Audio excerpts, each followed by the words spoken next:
this is your educator Urviza Mishra. I welcome you all to my channel. Let's crack 9th and 10th CBSE. Guys, I teach you science for class 9th and 10th. If you want to follow me on Unacademy app, you can follow me there by using my profile name Urviza Mishra, and you can take my special classes which is free for everyone. अगर आप लोग हमें Telegram channel पे follow करेंगे तो आप हमारी हर एक न्यू क्लासेस की नोटिफिकेशन पाएंगे वहां पे, और along with YouTube classes you'll also get the notification of our app classes, मतलब जो हम लोग अनअकैडमी की ऐप पे ले रहे हैं. गाइस, अगर अभी तक आप लोगों ने अनअकैडमी की लर्निंग ऐप अपने फोन में नहीं डाउनलोड की है, just go to the play store and download Unacademy's learning app, because the top most educators are teaching you there.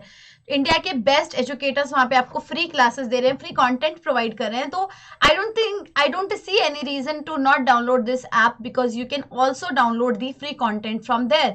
Just go to the Unacademy app, download it, select your goal. Selecting your goal means the exam which you are preparing for. अपना goal select करने के बाद special class में जाइए. Special class में आपको free classes मिलती है इंडिया के बेस्ट एजुकेटर, यानी कि जो भी एजुकेटर आपको अनअकैडमी पे मिलेगा वो हर एजुकेटर स्पेशल क्लासेस जरूर लेगा. और स्पेशल क्लास एक तरीका है फ्री कंटेंट को अवेल करने का, फ्री कंटेंट को डाउनलोड करने का और अपने एग्जाम में एक्सेल करने का. इसके बाद अगर आप एक पर्सनलाइज्ड वे में अपने एग्जाम के लिए प्रिपेयर करना चाहते हैं, यानी कि आप चाहते हैं कि आप सिर्फ और सिर्फ अपने एग्जाम के लिए पढ़े और एक स्टेप बाय स्टेप पढ़ाई करें, मतलब एक स्ट्रक्चर्ड वे में आपको सिलेबस कंप्लीट करना है, आपको अपनी परफॉर्मेंस को एनालाइज करना है, आपको अपना ग्राफ देखना है कि आप कहां से कहां पहुंच रहे हैं, then you can buy the Unacademy plus subscription, जिसका की rate is not very high. अगर आप 3 इयर्स के लिए हमारे साथ जुड़ते हैं, यानी कि 10th 11th 12th, तो आपको सिर्फ और सिर्फ 32,000 रुपीज पे करने पड़ेंगे. Only in 32,000 rupees you can take all the subject classes. मतलब आप साइंस भी अगर ले रहे हैं तो सोचिए, फिजिक्स, केमिस्ट्री, मैथ्स, बायोलॉजी, सब कुछ सिर्फ 32,000 रुपीज में, और 3 इयर्स के लिए. तो इससे ज्यादा बजट फ्रेंडली कोर्स और आपको कहीं नहीं मिलेगा without wasting any time. Just go and buy this course, जिसका कि लिंक आपको इस वीडियो के डिस्क्रिप्शन बॉक्स में भी मिल जाएगा. और कोर्स खरीदते वक्त मेरा रेफरल कोड अप्लाई करना ना भूले, capital URVIZ, to get 10% off. Along with that, कई बच्चे कंप्लेन करते हैं that they want a special guidance, they want a mentor who can tell the student what is his or her weakness, what is his or her strength. और parents भी आपसे बात करना चाहते हैं कि यार अपने बच्चे की परफॉर्मेंस के बारे में थोड़ी बहुत अगर टीचर से बात करना चाहते हैं, तो उसके लिए आप अगर आइकॉनिक प्लेटफॉर्म पे हमसे जुड़ते हैं तो आपको एक पर्सनल मेंटर मिलेगा, जिसको आप जब चाहे तब फोन करके अपना डाउट पूछ सकते हैं. जो भी आपके मन में डाउट हो वो सब आपका पर्सनल मेंटर आपका सॉल्व करेगा.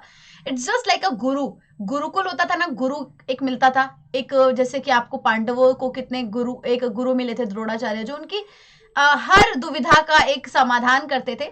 वैसा ये है हमारा आइकॉनिक का सब्सक्रिप्शन. आपको एक पर्सनल मेंटर मिलेगा जो कि आपकी हर छोटी से छोटी प्रॉब्लम को सॉल्व करने के लिए जस्ट अ कॉल अवे रहेगा. While buying that also, please apply my referral code capital URVIZ to get 10% off. Okay, चलिए तो शुरू करते हैं. But before that 1 second, 10th of जनवरी को अनअकैडमी बहुत ही जबरदस्त स्कॉलरशिप एसेंट चैंपियनशिप ला रही है.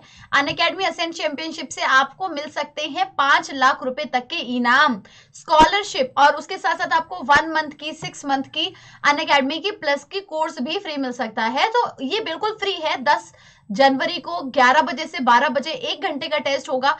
क्लास 6 से लेके क्लास 12 तक का कोई भी बच्चा इसमें ज्वाइन कर सकता है, और अगर आप टॉप 10 रैंक होल्डर रहे तो आपको बहुत सारे इनाम मिल सकते हैं.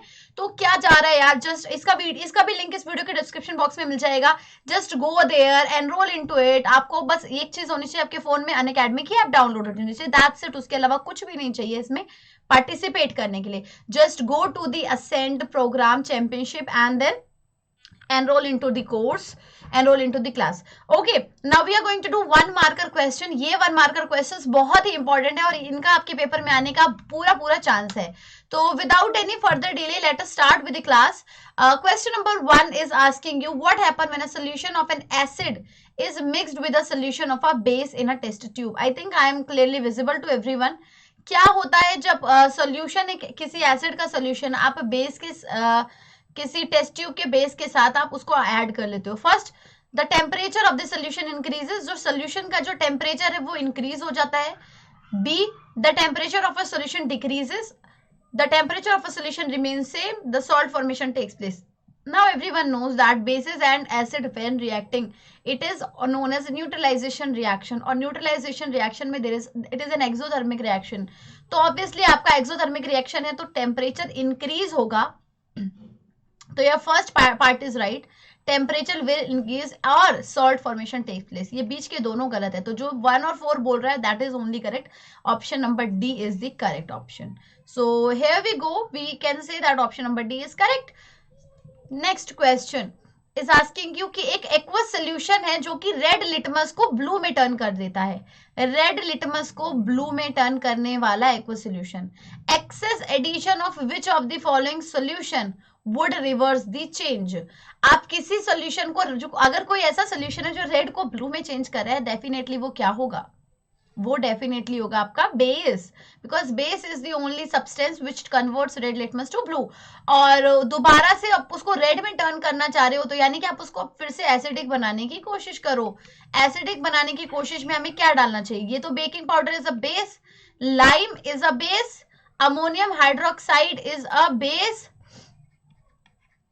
hydrochloric acid is the only acid. So this is the acidic solution. We are going to add part D which is hydrochloric acid to reverse the change. मतलब अब वो ब्लू से दोबारा रेड में टर्न होने लग जाएगा. क्वेश्चन नंबर 3 इज आस्किंग अस बच्चा लोग कि during the preparation of hydrogen chloride gas on humid day the gas is usually passed through the guard tube. अगर आप ह्यूमिड डे में हाइड्रोक्लोराइड गैस को पास कराते हो तो जो एक गार्ड ट्यूब से पास होती है वो, और उस गार्ड ट्यूब में होता है आपका कैल्शियम क्लोराइड. उस गार्ड ट्यूब के अंदर क्या डाला होता है? उस गार्ड ट्यूब के अंदर डाला होता है कैल्शियम क्लोराइड. तो ये बोल रहे हैं the role of calcium chloride taken in the guard tube is to. उस गार्ड ट्यूब के अंदर कैल्शियम क्लोराइड क्यों डाला गया होता है? To absorb the evolve gas, moisture the gas, absorb moisture from the gas, या फिर absorb chlorine ions from the evolve gas. आपको पता है गार्ड ट्यूब के अंदर अगर कैल्शियम क्लोराइड डाला गया है दैट मींस इसका एक ही फंक्शन है, जो मॉइस्चर आ रहा है ना गैस के अंदर से उसको एब्जॉर्ब करने का.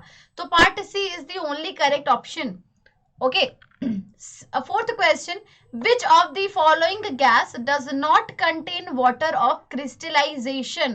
What is water of crystallization? Water of crystallization जब भी आप किसी भी सॉल्ट का फॉर्मूला लिखते हो, maybe X Y Z कुछ भी, उसके साथ आप ज्यादातर बार नोटिस करोगे कि कुछ वाटर के मॉलिक्यूल्स लगे होते हैं, 5 या 10 या एक ही लगा हो, हाफ लगा हो, लेकिन लगा होता है.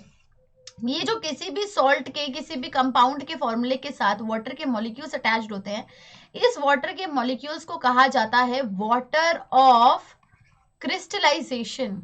वाटर ऑफ क्रिस्टलाइजेशन कहा जाता है इसे. इसका फंक्शन क्या होता है? What is the function of water of crystallization? इसका फंक्शन होता है जो भी हमारा कलर है वो इम्पार्ट करना, हमारे सॉल्ट को कलर इम्पार्ट करना, उसके साथ साथ उसको इसका डेफिनेट क्रिस्टल, यानी कि जिस क्रिस्टल फॉर्म में है वो उसका क्रिस्टल का फॉर्म बनाना, मतलब उसको एक तरीके से एक किसी शेप में रखना. तो ब्लू विट्रियोल किसको कहा जाता है? कैल्शियम कॉपर सल्फेट को कहा जाता है ब्लू विट्रियोल. और इसके साथ 5 वाटर के मॉलिक्यूल्स होते हैं. बेकिंग सोडा को चलो भी छोड़ देते हैं. वॉशिंग सोडा क्या होता है? सोडियम कार्बोनेट के साथ साथ 10 वाटर के मॉलिक्यूल्स, इसको कहा जाता है वॉशिंग सोडा. इसमें भी वाटर के मॉलिक्यूल्स है. जिप्सम क्या होता है?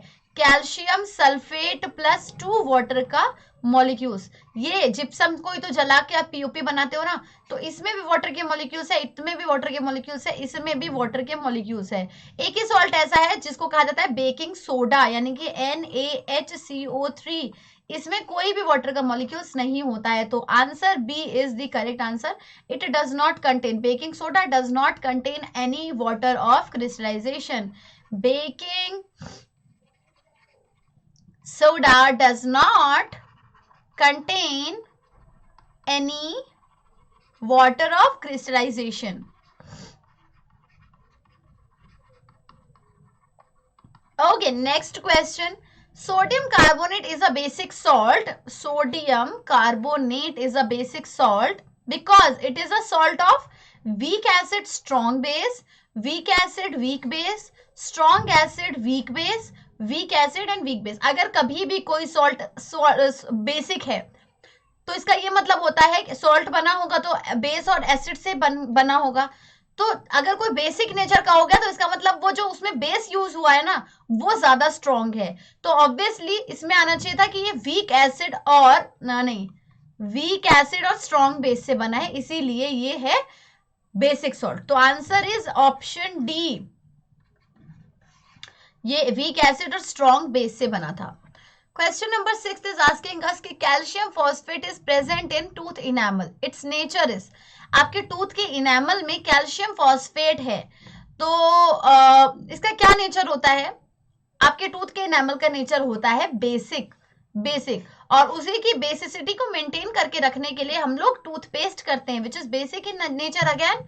ओके, नेक्स्ट इज कि आपसे पूछा जा रहा है a sample of soil is mixed with water and allowed to settle, water के साथ थोड़ा सा सॉइल डाल दिया गया, ठीक है, वाटर के साथ थोड़ा सा सॉइल डाल दिया गया और उसको थोड़ा सा सेटल होने के लिए छोड़ दिया गया ताकि जो सॉइल है वो नीचे चली जाए और आपको एक क्लियर सुपरनेटेड सॉल्यूशन मिल जाए।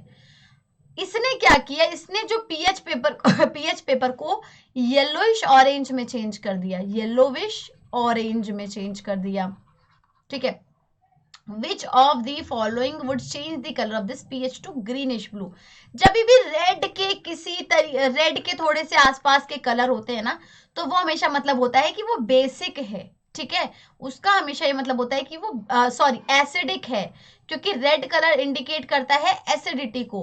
तो येलोइश ऑरेंज से आप, ऑरेंज इज ऑल्सो आपका आसपास रेड के आसपास होता है, तो आप बताओ ग्रीन, अच्छा, और जब भी आप ग्रीन या ब्लू की साइड जाओगे तो इसका मतलब आपको बेसिक बनाना है किसी चीज को, ग्रीन, ब्लू, वॉयलेट, ये सब बेसिक का कलर होता है पीएच के पेपर में, तो आप उसको बेसिक बनाने के लिए क्या लेमन जूस जोड़ोगे? Lemon juice is acidic in nature, vinegar डालोगे? नहीं।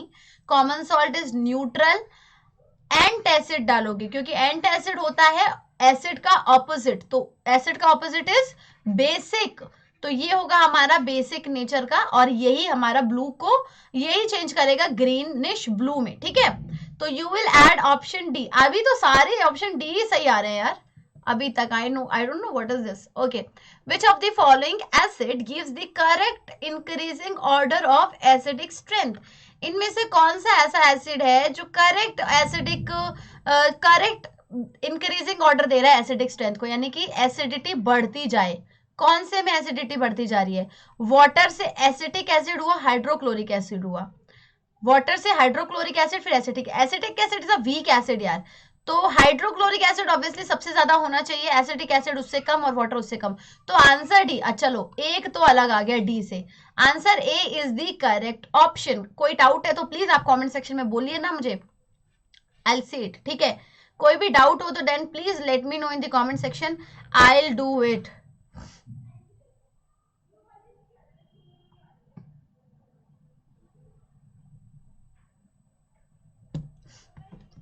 Next is question number 9. If a few drops of concentrated acid accidentally spills over the hand of a student, अगर concentrated acid, थोड़ा सा concentrated acid किसी बच्चे के हाथ पे spill हो गया, what should be done? Wash the hand with saline solution, आपको जो hand है उसको saline solution से wash करना पड़े। Wash the hand immediately with plenty of water and apply a paste of sodium hydrogen carbonate. After washing plenty of water, apply solution of sodium hydrogen carbonate, neutralize the acid. कभी भी आपके हाथ पे अगर acid डल रहा हो तो do not directly wash the hand with any kind of basic.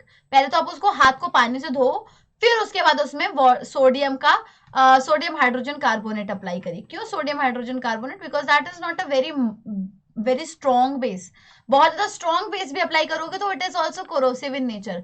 Sodium hydroxide is also corrosive in nature क्योंकि ये बहुत ज्यादा स्ट्रॉन्ग बेस है। तो अगर आपके पास ऑप्शन नहीं है सोडियम हाइड्रोजन कार्बोनेट का, तब तो सोडियम हाइड्रोक्साइड कर लो, otherwise sodium hydrogen carbonate is more better क्योंकि वो आपका थोड़ा सा कार्बन डाइऑक्साइड भी रिलीज करेगा, वाटर भी रिलीज करेगा, जिसकी वजह से थोड़ा सा उसमें सूदिंग सा इफेक्ट आएगा, ठीक है। क्वेश्चन नंबर 10 है sodium hydrogen carbonate, what is sodium hydrogen carbonate? Remember it is your baking soda is added to acetic acid evolves a gas which of the, जब इसको acetic acid के साथ आपने रिएक्ट कराए तो एक गैस रिलीज करेगा जो कि आपका क्या करेगा। आप हमेशा मेरी बात को ध्यान रखिए, कभी भी अगर किसी मेटल का कार्बोनेट है, कभी भी अगर किसी मेटल का कार्बोनेट है तो वो एसिड के साथ हमेशा रिलीज करेगा कार्बन डाइऑक्साइड गैस और वाटर रिलीज करेगा, और सॉल्ट तो रिलीज करेगा ही करेगा। तो वो गैस कौन से रिलीज करता है, वो कार्बन डाइऑक्साइड गैस रिलीज करता है। और कार्बन डाइऑक्साइड के बारे में क्वेश्चन किया गया है कि क्या करता है carbon dioxide. It turns lime water milky, ये लाइम वाटर को मिल्की करता है, yes. It extinguishes a burning splinter, yes, carbon dioxide को आग बुझाने के लिए भी फेमस होता है। It dissolve in a solution of sodium hydrogen, sodium hydroxide, yes. It has a pungent order, नहीं, पंजेंट ऑर्डर नहीं होती है कार्बन डाइऑक्साइड की, तो फोर्थ वाला गलत है। फर्स्ट, सेकंड और थर्ड सारे सही हैं, यानी कि आपका आंसर हो गया answer number B. Option number B is the correct answer, ठीक है। Common salt besides being used in kitchen also can also be used as a raw material। NaCl को कहा जाता है कॉमन सॉल्ट। ये किचन में यूज होने के अलावा और कहाँ यूज हो सकता है, किचन में यूज होने के अलावा और कहाँ यूज हो सकता है आपका common salt. It can be used in washing soda बनाने में, वॉशिंग सोडा यानी कि NaHCO3,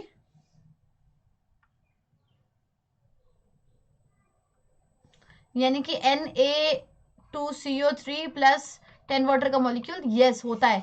जब आपका ये बन रहा होता है ना, तो कैसे बन रहा होता है, सोडियम क्लोराइड के साथ साथ आप अमोनियम यूज करते हो, अमोनिया यूज करते हो, एंड तब ये बनता है आपका।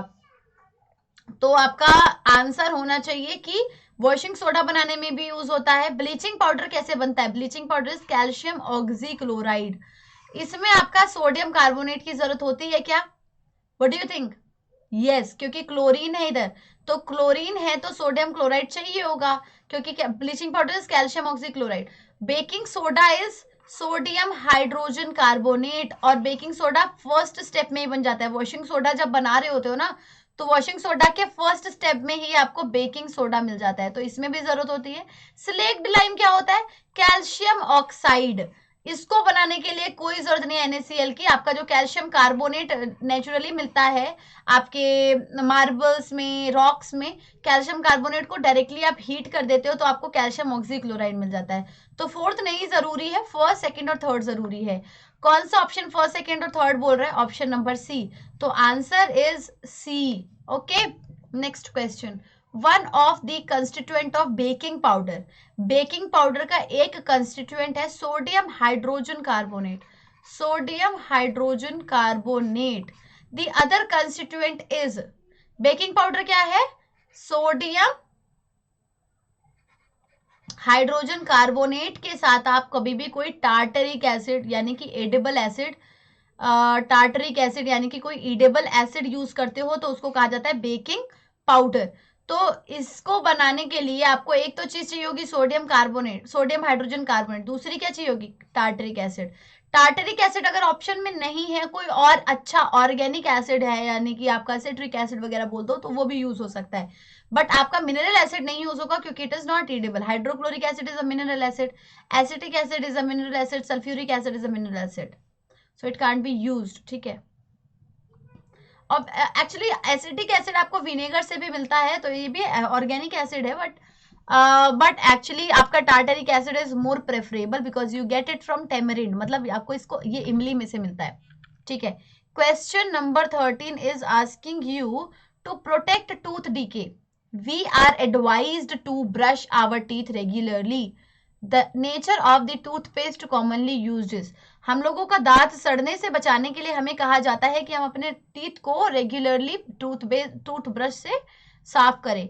तो टूथपेस्ट का नेचर क्या होना चाहिए, अभी मैंने आपको जस्ट नाउ बताया कि हमारा जो दांत का पीएच होता है that is basic in nature, है ना। हमारा दांत कैसा होता है, basic in nature, calcium phosphate से बना है, तो हम ऑब्वियसली बेसिसिटी को मेंटेन करके रखना चाहेंगे, तो हमारा टूथपेस्ट भी बेसिक नेचर का ही होगा ताकि हमारी बेसिसिटी को मेंटेन करके रखे। और आपने पढ़ा भी है कि अगर आपका एसिडिक नेचर का हो जाएगा, अगर आप मीठा खाते हो तो एसिडिटी अगर ज्यादा बढ़ जाती है तो टूथ कोरोड होना शुरू हो जाता है, टूथ का डीके होना शुरू हो जाता है। तो आपको टूथपेस्ट कैसे नेचर का चाहिए होगा, बेसिक नेचर का चाहिए होगा। Question number 14th is asking you which of the following statement is correct about an aqueous solution of acid and a base. इनमें से कौन सा जो विच ऑफ द फॉलोइंग स्टेटमेंट, इनमें से कौन सी स्टेटमेंट सही है about your aqueous solution of bases and a base, acid and a base. Basis की क्या होती है, हाइयर पीएच होती है, स्ट्रॉन्गर एसिड, ऐसा होता है क्या? नहीं, ज्यादा पीएच होगी तो ज्यादा स्ट्रॉन्गर एसिड होगा, पीएच तो कम होती है एसिड की. Higher the pH weaker the acid, हाँ ये सही है, क्योंकि अगर पीएच मैंने बोल दिया 14 तो इसका मतलब वो बहुत ज्यादा बेसिक है, एसिडिक नहीं है, तो जितनी ज्यादा पीएच उतना weak basic acid. Lower the pH stronger the base, ना, अगर पीएच 1 है तो क्या बेस स्ट्रॉन्ग होगा? एसिड स्ट्रॉन्ग होगा. Lower the pH weaker the base, yes, जैसे कि अगर किसी चीज का एक है पीएच नंबर तो वो बेस वीकर बेस होगा. तो आपका आंसर होगा first and fourth, which is option number C. Okay. Question number 15th is asking us the pH of the gastric juice released during digestion is. Digestion के दौरान gastric juice का जो pH release हुआ है वो कैसा है? Less than 7. Gastric juice contains HCl, mucus and your pepsin. तो ये HCl कितना स्ट्रॉन्ग एसिड है अभी आपको पता लग जाएगा. लेस देन 7 होना चाहिए, मोर देन 7 होना चाहिए, इक्वल टू 7 होना चाहिए, तो इक्वल टू 0 होना चाहिए. It is less than 7 is the correct answer. Equal to 0 तो नहीं होगा ऑब्वियसली. इट इज जो हमारे पेट में जो गैस्ट्रिक जूस बनता है उसका पीएच अराउंड 1.4 होता है. ठीक है, हमारी गैस्ट्रिक जूस का पीएच अराउंड 1.4 होता है because it contains a very strong acid which is hydrochloric acid. अच्छा, हाइड्रोक्लोरिक एसिड का रोल क्या होता है, क्यों रिलीज होता है? जो पेप्सिन है जो कि प्रोटीन को ब्रेक डाउन करता है वो बेसिक मीडियम में काम ही नहीं करता है, तो उसको एक एसिडिक मीडियम प्रोवाइड कराने के लिए हमें HCl की जरूरत पड़ती है. दैट इज वाई जो हमारा गैस्ट्रिक जूस होता है उसमें HCl डाल दिया जाता है, HCl रिलीज होता है उसके साथ डाल के दिया जाता है. Which of the following phenomena occurs when a small amount of acid is added to water. इनमें से कौन सा फिनोमिना होता है अगर हम लोग small amount of acid add कर देंगे वाटर में? मतलब ये वाटर है, इसमें थोड़ा सा अगर हमने एसिड ऐड कर दिया तो क्या होगा? आयोनाइजेशन होगा, न्यूट्रलाइजेशन होगा, डाइल्यूशन होगा, फॉर्मेशन होगा. What will happen? पहली बात तो एसिड में अगर वाटर ऐड करोगे तो ये कैसे न्यूट्रलाइजेशन होगा? नहीं होगा. आयोनाइजेशन होगा बिकॉज आयंस रिलीज होंगे. डाइल्यूशन होगा क्योंकि पानी ज्यादा होता जाएगा, एसिड कम होता जाएगा. तो first and second is only the correct answer. A है आपका फर्स्ट एंड सेकंड नहीं, first and third, sorry, first and third. तो आंसर बी है, answer is B. Okay, next question.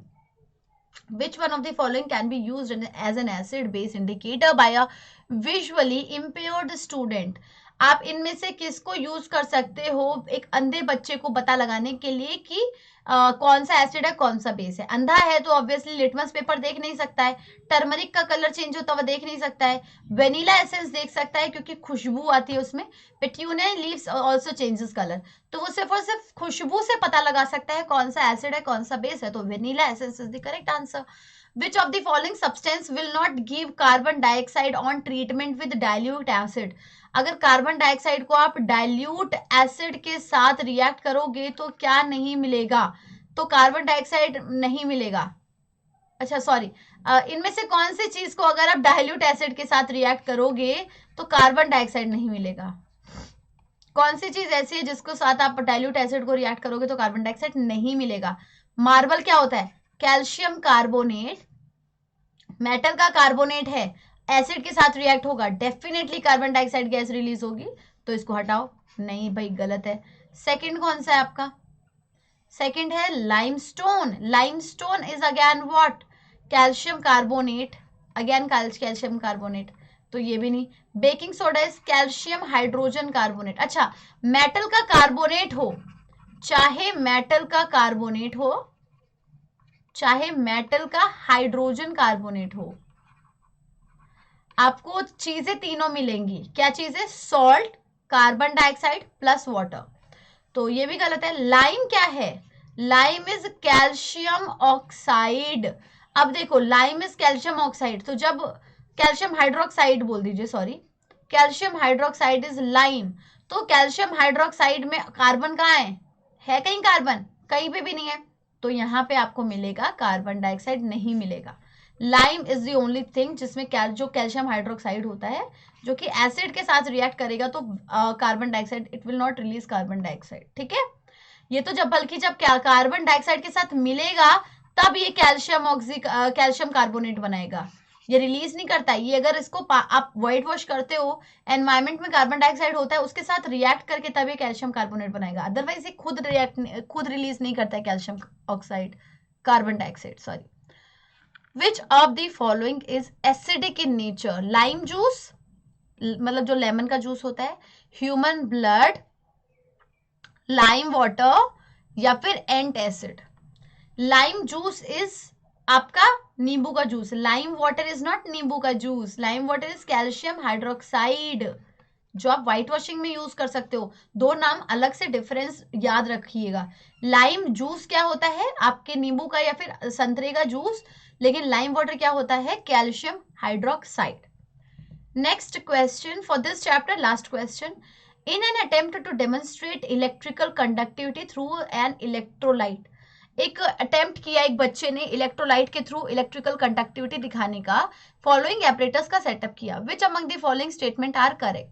ये एपरेटस उसने कैसा किया? तो 6 वोल्ट की बैटरी रखी, बैटरी देख लीजिए पहले सही है कि नहीं है, यस नेगेटिव टर्मिनल है, इधर पॉजिटिव टर्मिनल है, ठीक है। बल्ब जोड़ दिया, बल्ब जोड़ने के बाद स्विच है, बंद कर रखा है, बीकर में डाल रखा है, नेल है, बीकर के अंदर है आपका डाइल्यूट सोडियम हाइड्रोक्साइड सोल्यूशन, तो ऑब्वियसली ये सोडियम आयंस रिलीज करेगा, हाइड्रोक्साइड आयंस रिलीज करेगा, आयंस आ गए पानी में, फिर पानी में ही ये भी डाल रखा है, ओके। ये रबर की कॉर्क है, इसका ये मतलब नहीं कि पानी से ये इलेक्ट्रिसिटी कंडक्ट नहीं होगी, पानी से ये नेल पानी में डूबा हुआ है ना तो इलेक्ट्रिसिटी कंडक्ट होगी। तो आपको ये बताना है कि क्या होगा। Bulb will not glow because electrolyte is not acidic, नहीं। Bulb will glow because NaOH is a strong base and furnishes ions for conduction. Yes. Bulb will not glow वाला सारा गलत है, bulb will not glow वाला सारा गलत है, तो आपका आंसर होना चाहिए only second, which is answer is C. Okay guys, चलो अब हम लोग, अच्छा एक और क्वेश्चन है, which of the following is used for dissolution of gold? Gold को पिघलाने के लिए इनमें से कौन सी चीज का इस्तेमाल किया जाता है? हाइड्रोक्लोरिक एसिड का, सल्फ्यूरिक एसिड का, नाइट्रिक एसिड का, या फिर एक्वारिजिया का? You know what is aqua regia, HNO3 plus HCl, HCl का 3 पार्ट, HNO3 का 1 पार्ट। इसको एक सोल्यूशन होता है, इन दोनों का मिक्सचर सोल्यूशन होता है, जिसको आप गोल्ड और प्लेटिनम को डिसॉल्व करने के लिए यूज करते हो, नई कोई चीज बनाने के लिए या तो उसको क्लीन करने के लिए। Which of the following is not a mineral acid? इनमें से कौन सा मिनरल एसिड नहीं है? Hydrochloric acid, citric acid, sulphuric acid, या फिर नाइट्रिक एसिड? कौन सा मिनरल एसिड नहीं है? मिनरल एसिड नहीं है तो क्या होगा? दूसरा होगा ऑर्गेनिक एसिड। ऑर्गेनिक एसिड यानी कि जो आपको प्लांट से मिलता है, तो फ्रूट से मिलता है। सिट्रिक एसिड आपको कहाँ मिलता है? सिट्रिक एसिड आपको कहाँ मिलता है गाइस? सिट्रिक एसिड आपको मिलता है इन योर ऑरेंजेस, लेमन्स, खट्टे फलों में। तो citric acid is the correct answer, ये आपका ऑर्गेनिक एसिड होता है। विच among the following is not a base? इनमें से कौन सा बेस नहीं है? आप देखो इसके पीछे OH लगा, हर पीली चीज जैसे सोना नहीं होती, इसलिए हर किसी के पीछे जिसके पीछे OH लगा हो वो भी एसिड नहीं होता है। ये ऑब्वियसली आपका मेटल है और ये OH है तो बेसिक है, ये भी बेसिक है। अमोनियम हाइड्रोक्साइड भी बेसिक होता है, लेकिन ये क्या है? ये इथेनॉल है। इथेनॉल यानी कि एल्कोहल। एल्कोहल पानी में डिसॉल्व होने के बाद हाइड्रोक्साइड आयंस नहीं रिलीज करता, तो it is not a base. Lewis ji ने क्या बोला था? वही चीजें बेस होगी जो पानी में जाने के बाद हाइड्रोक्साइड आयंस रिलीज करेगी, और वही चीजें एसिड होगी जो पानी में जाने के बाद हाइड्रोजन आयंस रिलीज करेगी। तो ना तो ये हाइड्रोक्साइड आयंस रिलीज करती है, ना तो ये हाइड्रोजन आयंस रिलीज करती है, तो it is not neither base neither nor acidic. Which of the following statement is not correct? All metal carbonates reacts with acid to give, इनमें से कौन सी चीज सही नहीं है? सारे मेटल कार्बोनेट रिएक्ट करते हैं एसिड के साथ to give salt, water and carbon dioxide, definitely this is right. All metal oxide react with water to give salt and acid, सारे मेटल का जो ऑक्साइड है रिएक्ट करेंगे वाटर के साथ और देंगे आपको सॉल्ट और एसिड। व्हाट? सॉल्ट और एसिड? हाउ कैन मेटल का oxide react with water to give you salt and acid? तो दिस इज इनकरेक्ट यार, दिस इज इनकरेक्ट। तो आंसर आपका ऑब्वियसली आगे पढ़े भी नहीं बी आ गया, क्योंकि आपको पता होना चाहिए कि कभी भी मेटल का ऑक्साइड पानी के साथ रिएक्ट करेगा तो वो मेटल का हाइड्रोक्साइड देगा। मेटल का hydroxide is basic in nature, और उसके अलावा ये देगा हाइड्रोजन गैस। तो ये आपका ऑप्शन गलत था। फॉर एग्जाम्पल आप देख लीजिए, सोडियम का ऑक्साइड अगर H2O के साथ रिएक्ट करेगा तो it will give NaOH plus H2 gas. तो वो ऑप्शन गलत था आपका। बाकी का देख लीजिए, some metal react with acid to give salt and hydrogen. Yes, metal जो है एसिड के साथ रिएक्ट करेंगे। Some non metal oxide react with water to form an acid. कुछ नॉन मेटल की ऑक्साइड जैसे कि सल्फर की ऑक्साइड है, अगर वो पानी के साथ रिएक्ट करेगी तो वो एसिड बनाएगी। That's true. Okay, match the chemical substances in given column 1 with the appropriate application in given column 2. First है आपका ब्लीचिंग पाउडर। ब्लीचिंग पाउडर कहाँ यूज होता है? डीकलराइजेशन में। ए को 3 के साथ कहाँ जोड़ा गया है? बी और सी में। अब हम सिर्फ बी और सी को देखेंगे, बाकी इन दोनों को काटो। फिर बेकिंग सोडा किस में यूज होता है? Preparation of H2, antacid, preparation of glass, preparation of hydrogen and chlorine gas. छोड़ो, ये हमें नहीं आता। वॉशिंग सोडा, अच्छा sodium chloride. Baking soda antacid में यूज होता है कि नहीं होता है? बेकिंग सोडा इज NaHCO3, हम लोग इसको एंटासिड की तरह यूज करते हैं। तो B4 कहाँ पे है? सी आ गया हमारे पास, आगे देखने की जरूरत नहीं है, आंसर आ गया हमारे पास सी। मैं स्कूल में होती थी तो मैं क्या करती थी ना, मैं इतनी ज्यादा शक्की थी कि मैं सोचती थी क्या पता आगे वाले मैच ना करें, तो मैं सबको मैच करा के अपना टाइम वेस्ट करती थी। बट ऐसा होता नहीं है। गलत ऑप्शन, अगर टीचर ने 2 गलत ऑप्शन दिए होंगे तो फिर भी तुम्हें ही मार्क्स मिलेंगे, ठीक है? तो आप ऐसे एलिमिनेट कर लो, पहले 2 सेलेक्ट कर लो अगर तुम कॉन्फिडेंट हो इस चीज के लिए, तभी। अदरवाइज अगर आपको पता है कि यार baking soda can not be used तो एज एन एंटासिड, तो कैसे कर लोगे? Then no, don't do it, ठीक है? Now will be moving on to the carbon chapter. Carbon chapter के कुछ 1 मार्कर क्वेश्चन करेंगे एंड देन बस इतना ही करेंगे आज हम लोग, ठीक है? Carbon exist in the atmosphere in the form of, carbon हमारे एटमोस्फेयर में किस फॉर्म में एग्जिस्ट करता है? Only carbon monoxide in traces and carbon dioxide, only carbon dioxide या फिर कोल? कार्बन डाइऑक्साइड वैसे तो बोलना चाहिए सिर्फ कार्बन डाइऑक्साइड में, क्योंकि कार्बन मोनोऑक्साइड तो हम प्रोड्यूस कराते हैं, है ना? कार्बन मोनोऑक्साइड तो हम जबरदस्ती प्रोड्यूस कराते हैं, बट स्टिल आप आंसर बी लिख सकते हैं इधर, क्योंकि आप कार्बन मोनोऑक्साइड में भी होता ही है, कार्बन डाइऑक्साइड में भी होता है। Which of the following statement are usually correct for carbon compound? कौन सी स्टेटमेंट कार्बन के कंपाउंड के लिए सही है? that these are good conductor of electricity, carbon के कंपाउंड अच्छे कंडक्टर होते हैं इलेक्ट्रिसिटी के। They are poor conductor of electricity, देखो पुअर नहीं बोल सकते क्योंकि ग्रेफाइट भी है कार्बन का कंपाउंड, तो गुड कंडक्टर ऑफ इलेक्ट्रिसिटी के लिए चल लो, कोई दिक्कत नहीं है। Have strong forces of attraction between their molecules, do not have strong force of attraction between their molecules. Carbon के कंपाउंड्स जो होते हैं, जैसे कि कार्बन और हाइड्रोजन के कंपाउंड्स होते हैं, तो कोवेलेंट बॉन्ड होने की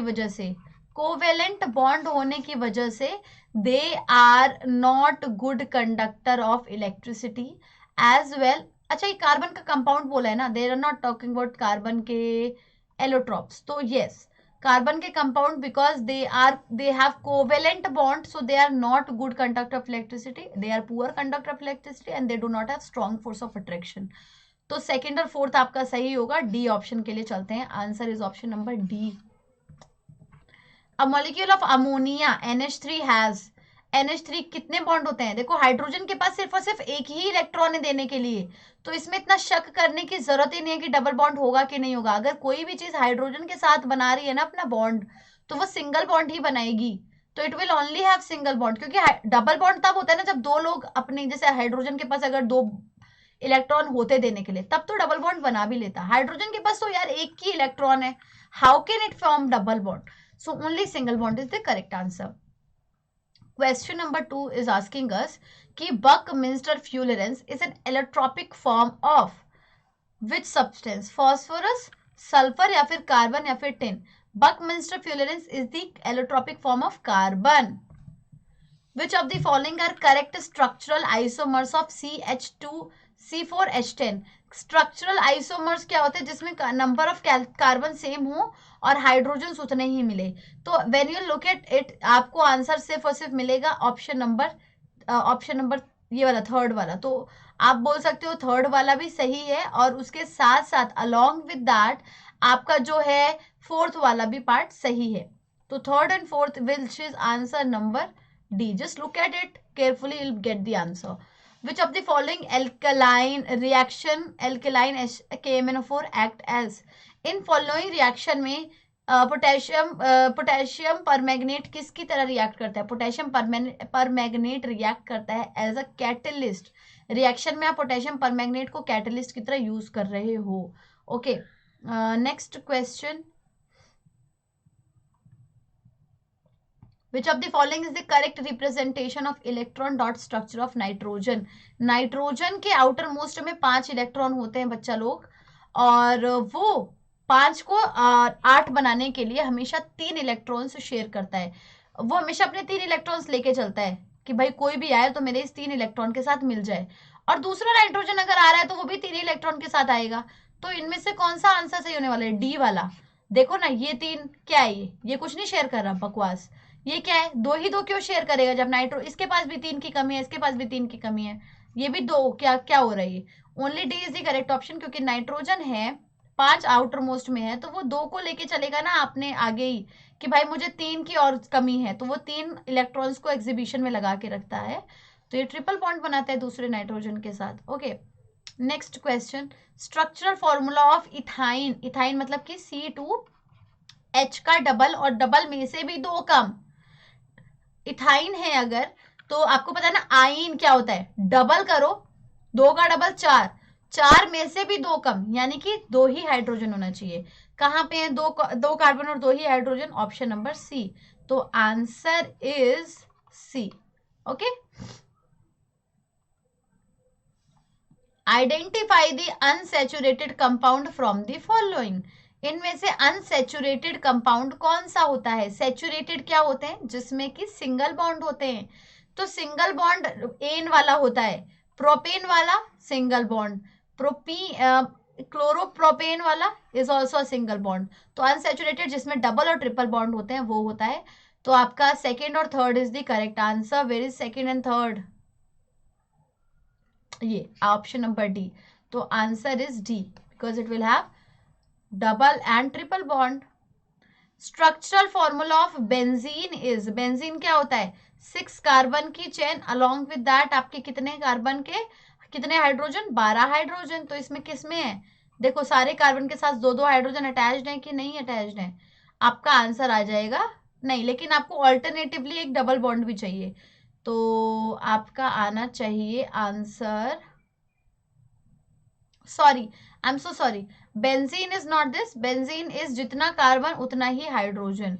तो आपका आंसर होगा option number C. Okay, alternative double bond along with that जितना कार्बन उतना hydrogen. Vinegar is a solution of, vinegar में कितना एसिड होता है, कितना पानी होता है? पानी होता है, अल्कोहल नहीं होता है। 50%, 5% acetic acid in water, C is the answer. इतना ज्यादा एसिड नहीं होता है, सिर्फ 5 to 8% acetic acid in water. Mineral acid are stronger acid than carboxylic acid because mineral acid completely ionise हो जाते हैं। सेकेंड है carboxylic acid are completely ionise नहीं, अगर कंप्लीटली हो जाता तो वीकर क्यों होता? Mineral acid are partially ionise नहीं, carboxylic acid are partially ionise. Mineral acid completely ionise हो जाते हैं और कार्बोक्सिलिक एसिड पार्शली आयनाइज होते हैं। तो first and fourth is the correct answer, option number A is the correct. Next question number 13, carbon forms 4 covalent bond by sharing its 4 valence electron with 4 univalent atoms. Example, hydrogen. After the formation of 4 bonds, carbon attains the electronic configuration of, carbon forms 4 covalent bond by sharing its 4 electron with 4 univalent atom, जैसे कि hydrogen यूनिवेलेंट है, तो after the formation of 4 bonds carbon attains the electronic configuration. जैसे कि carbon के पास आपके पास होता था 6 एटॉमिक नंबर, जिसमें कि आपको आउटर मोस्ट में 4 इलेक्ट्रॉन थे। अब अगर ये 4 इलेक्ट्रॉन गेन कर लेगा तो इसका एटॉमिक नंबर कितना हो जाएगा? 10 हो जाएगा। 10 एटॉमिक नंबर वाला कौन सा कंपाउंड होता है? It is neon. नियॉन है आपका जिसका एटॉमिक नंबर 10 होता है। तो इलेक्ट्रॉनिक कन्फिग्रेशन नियॉन की गेन कर लेगा। The correct electron dot structure of water molecule is, water molecule यानी कि H2O का करेक्ट इलेक्ट्रॉन डॉट स्ट्रक्चर क्या होता है? ऑक्सीजन के पास 6 इलेक्ट्रॉन होते हैं आउटर मोस्ट में, लेकिन वो 2 इलेक्ट्रॉन को एग्जीबिशन में लगा के रखता है कि कोई भी आए और इस मेरे 2 इलेक्ट्रॉन के साथ जुड़ जाए ताकि मैं टोटल 8 हो जाऊं। तो आप ऐसे लिखोगी, एक इलेक्ट्रॉन एक हाइड्रोजन के साथ शेयर करेगा और एक इलेक्ट्रॉन ये एक हाइड्रोजन के साथ शेयर करेगा। तो इनमें से कौन सा सही है? 1 2 3 4 5 6 7 8, तो दिस वन इज करेक्ट। ठीक है, ये सही है। ये ऐसे लिखा हुआ है, लेकिन अगर आप ड्रॉ करोगे इसको तो आप ऐसे ड्रॉ कर सकते हो, something like this you can draw. इसका इलेक्ट्रॉन इधर लगा दोगे और कुछ इस तरीके से आप जोड़ता हुआ दिखा दोगे, बट ऐसे जोड़ोगे नहीं क्योंकि this is a covalent bond, तो ये आप सर्कल करके दिखाओगे। कोवेलेंट बॉन्ड में शेयरिंग होती है। Okay, next is draw the electron dot structure of ethyne and also draw its structural formula। आइन है, डायन है, तो इलेक्ट्रॉन डॉट स्ट्रक्चर डायन का कैसे ड्रॉ करोगे? आपको पता है आइन है तो ट्रिपल बॉन्ड भी होगा। इथाइन पहले लिख दो, इथ यानी कि 2 कार्बन, डबल में 2 कम यानी कि 2, 2 का 2 डबल 4, 4 में 2 कम 2, यानी कि कार्बन और कार्बन के बीच में ट्रिपल बॉन्ड लगा दो। पहले तो कार्बन के पास 4 ही इलेक्ट्रॉन थे, इस वाले ने 3 तो शेयर कर लिए, बचा हाइड्रोजन के लिए कितना? 1। इस वाले ने भी 3 शेयर कर लिए, बचा हाइड्रोजन के लिए कितना? 1। तो this is how you can show the electron dot structure, और स्ट्रक्चरल फॉर्मूला भी ड्रॉ कर लिया आपने। Question number 16 is asking you in electron dot structure the valence shell electron are represented by crosses और डॉट्स। ठीक है, electron dot structure में जो वैलेंस इलेक्ट्रॉन्स होता है उसको आप या तो क्रॉसेस से रिप्रेजेंट करते हो या तो डॉट से रिप्रेजेंट करते हो। तो atomic number of chlorine is 17, writes its electronic configuration. 17 है तो यानी कि उसको लिखो पहले क्लोरीन को 17, यानी कि पहले शेल में 2, दूसरे शेल में 8, आउटर मोस्ट शेल में 7। तो 7 से मैं डिनोट करूंगी क्रॉसेस, 1 2 3 4 5 6 और 7। This is how I can draw the electron dot structure of chlorine molecule. Molecule क्या होते हैं? जब खूब सारे क्लोरीन एक साथ जुड़े होते हैं। खूब सारे मतलब कि कितने, जितने में वो स्टेबल हो जाए। एक क्लोरीन को एक ही इलेक्ट्रॉन की जरूरत है, दूसरा क्लोरीन भी आएगा तो उसको भी एक ही इलेक्ट्रॉन की जरूरत होगी। तो दोनों क्लोरीन क्या कहेंगे कि भाई देख मेरे पास किसी चीज की कमी नहीं है, एक ही इलेक्ट्रॉन की कमी है। ये वाला क्लोरीन कहेगा मेरे पास भी किसी चीज की कमी नहीं है, एक ही इलेक्ट्रॉन की कमी है। तो ये कहता है कि तू अपना वाला इलेक्ट्रॉन मेरे साथ शेयर कर ले तो मैं 8 हो जाऊं। ये कहता है तू अपना वाला इलेक्ट्रॉन मेरे साथ शेयर कर ले तो मैं 8 हो जाऊं। This is how they can be drawn. इस तरीके से फिर वो क्लोरीन ऐसे दिखा सकते हो आप जुड़ा हुआ। So guys, this was all about today's class. We have done very important 1 marker questions and I hope this may help you in your examination. These questions are very important. They can come in your examination. Thanks a lot for joining in. But if you are new to the channel and you still have not subscribed to our channel, please subscribe to our channel because this is a new year. We want you all to give lots of love to this channel. Let us start this channel from this fresh and just pledge together that we make it to millions of subscriber. So be the one, be the change you want to see in the world. So a lot of good educators are working very hard day and night to bring the best content for you on this channel. Please subscribe this channel, and if you like my video, please if you liked my video, please like it and share it with your friends. And all the best for your board examination. That is all I wish for you. Thanks a lot. Bye bye. And if you want to join my special classes, please follow me on Unacademy because वहाँ पे मैं बहुत सारे बच्चों के साथ और classes ले रही हूँ because this channel is new. तो यहाँ पे इतना क्राउड नहीं है, बट Unacademy पे बहुत जबरदस्त क्राउड है। वहाँ पे आप अपनी रैंकिंग भी देख सकते हो एवरीडे बेसिस पे, क्योंकि मैं एवरीडे एक ना एक क्विज जरूर लेती हूँ। तो you can follow me there. मेरा प्रोफाइल का लिंक भी इस वीडियो के डिस्क्रिप्शन बॉक्स में मिल जाएगा। Thank you, bye.